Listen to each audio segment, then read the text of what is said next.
Hey YouTube, it's Grace, and in this week's video I'm going to be showing you how I list both physical and digital products on my Etsy shop. I did a Q&A type thing on Instagram a few weeks back, and somebody asked me how I do this, and I realized that there's probably a lot of people and smaller artists that follow me that want to know how I do it, so I figured why not make a YouTube video. The physical products that I've sold in the past include painting prints and little like shrinky-dink type jewelry things, and the digital products I sell are painting tutorials. So for example, let's say that I want to sell this end poem necklace thing that I made. The first thing that I always do is I photograph it. Now, by no means do you need a camera, you can totally use your phone, but cameras I feel like give a better quality, so if you have one, use it. I always get a few photos of the item like from different angles, in different lighting, and always one with a ruler next to it for size comparison. I usually aim for at least 2 or 3 different photos so that the buyer can actually see what they're looking at, and I do edit them just a little bit so that they're easier to look at and easier to see the details. Now obviously if you are selling a digital product rather than a physical product, you probably aren't going to have a physical product to photograph. I would still recommend having some photos of said product, at least kind of showing what it can be used for or talking about what it is, just so that the buyer can have something to look through for your digital product. But once you have those photos, I'm going to jump over to my screen recording and we will go from there. All right, so this is my Etsy shop. As you can see, I have all of my painting guides here, and if you scroll down further, you can see my little jewelry things and my painting prints. So for listing a new item, I just scroll all the way up to the top. I go up to Shop Manager and then to Listings. Here you can see all of my active listings and then the dates that they auto-renew because they only stay up for a few months at a time. So up at the top right corner, I'm going to click Add Listing. Now Etsy did add a new version of this website, but I don't really like it, so I'm sticking on the old version. So I'm sorry if it doesn't let you switch to the old version, but I'm pretty sure it should. So I'm going to start by adding the photos that I just took. One thing I noticed is that you have to let it completely load before adding the next one. Otherwise it's gonna glitch and they won't show up. Or at least that used to happen. I hope that they fixed that problem. Here you can adjust the thumbnail, which is basically what the buyer will see when they're scrolling through Etsy's site. Here you can add videos. I don't really have experience adding them. I typically just do photos, but that is something that you can do. And then we get into the details of the title. So, end poem necklace. I feel like that's pretty accurate to what I'm selling. I'm gonna scroll down more and then fill these out. Who made it? I did. What is it? A finished product. When did you make it? And I made it in 2023. And then there's lots of different categories. You can search for a whole bunch of different ones, but obviously I've already searched for these so they come up. I just put this under charm necklace. And there are a lot of different materials that you can choose from, but most of these are optional. And then for the primary color, I'm going to put the color of the beads and the secondary color. Here are some more customizable options where you can give the buyer more information. I always use the lobster claw thingy, so I am putting that. And then for the recipient, I kind of just click as many as it'll let me because I feel like anyone can wear my jewelry. So can it be personalized? No. I have all of mine set to automatically renew because yeah, every 4 months it needs to be renewed, and I feel like I would forget if I had to do it manually. This is the biggest difference between the physical and digital product. So I'm selling a physical necklace, but I'll go over how I do digital products here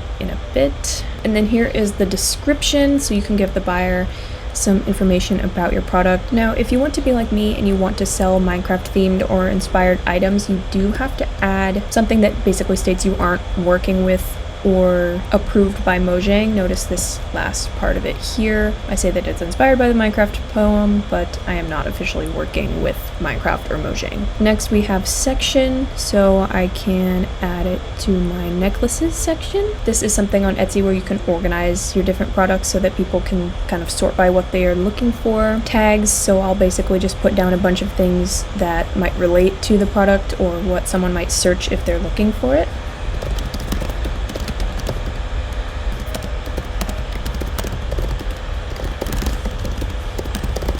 Honestly, I'm not the best at coming up with these, but you get the picture. Then here you can put the materials that you used.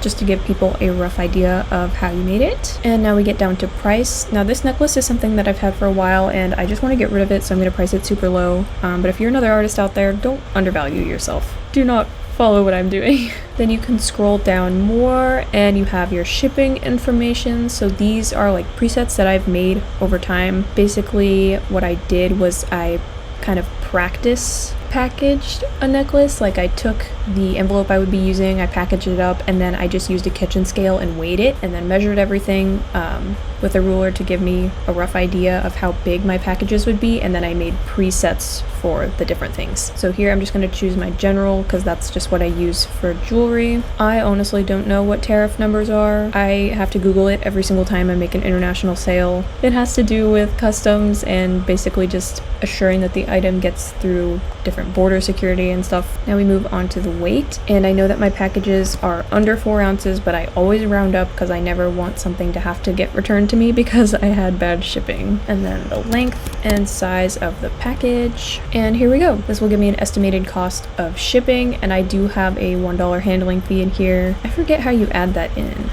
Maybe that's here. Yeah, handling fee. You can add that if you want. The reason that I do is just because I feel like it helps cover the cost of the materials that I use for shipping, so you can do that there. But I'm scrolling up all the way to the top just to make sure I have everything, all my pictures, the title, etc. Physical object. And then I'm going to the bottom right corner and pushing publish. So you have to pay 20 cents for each new listing, which is all right. And then if I just click on my Etsy page, it should be right here. Yes. And I can view the item and the photos I just took, and I feel like it looks pretty good. So moving on back to the digital items, I don't have anything that I need to list right now, but I will open up one of those listings and go over it with you guys. So I'm going back to shop manager and then listings, and let's see. We're gonna go over the sunset tutorial. I just added a picture of my painting that I made, then some things that are included in this guide that they'll get when they download it, and then just a little disclaimer: this is a digital product, you will be able to download it, you're not going to receive anything actually in the mail. So it starts off very similar to your physical products. You just have the title, about the listing, and then your category. Scrolling down more, here we go, automatic listing and digital product. Here I put the description. Once again, this product is not associated with or approved by Mojang, and then kind of a tutorial telling them that they're going to receive a document with the link to download the guide with the email address they had linked to their Etsy account, which I would definitely say add this disclaimer if you decide to sell digital products, because sometimes people might not realize how they receive it. So scrolling down, sections the same, tags are the same. You don't need materials obviously because it's a digital product. Then you have your price and your quantity. Now I stock 5 of these at a time, so I'm going to restock some of those right now. Scrolling down more is the digital files. Now this is the thing that gave me the most trouble when I was starting out and trying to figure out how to sell things digitally on Etsy, because I made a PDF tutorial but it was too big, like the file size was too big, I couldn't upload it to Etsy. So what I did was I saved it as a PDF, I put it on Dropbox, and then I put the link to that shared Dropbox in a Word doc and then just uploaded the Word doc so they can download that and then they get the link straight to it, and then I don't have to worry about the PDF being too big. So it's kind of a big way around it, but it works. If your products are not so big in size, then you shouldn't have to do that. You can just directly upload them here, but that is what I have had to do.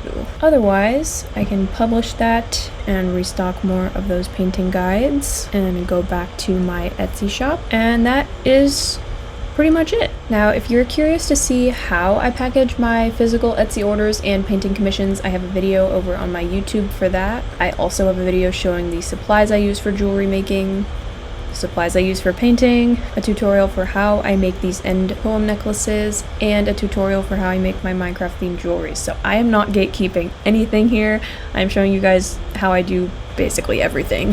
So if you would like to look for any of those videos, I have them all on my YouTube channel. Now, when you're first thinking about selling things online, everything feels very overwhelming and you don't really know what to do, but I promise you it's a lot simpler once you just get into it. Etsy makes it super easy to list items and get shipping labels and all of that. My only complaint with them though is that they do have pretty high fees, like they take a decent percentage of your earnings, but it is a wonderful platform to start off on just because it makes everything very simple. But I think that concludes this video. If you have any other questions regarding Etsy, I will do my absolute best to answer them in the comments, or you can DM me on Instagram and I can do my very best to help you out. There are still a few gaps in my knowledge, but I feel like I know a decent amount. So thank you so much for watching this video. I hope it was helpful, and I will hopefully see you in my next one.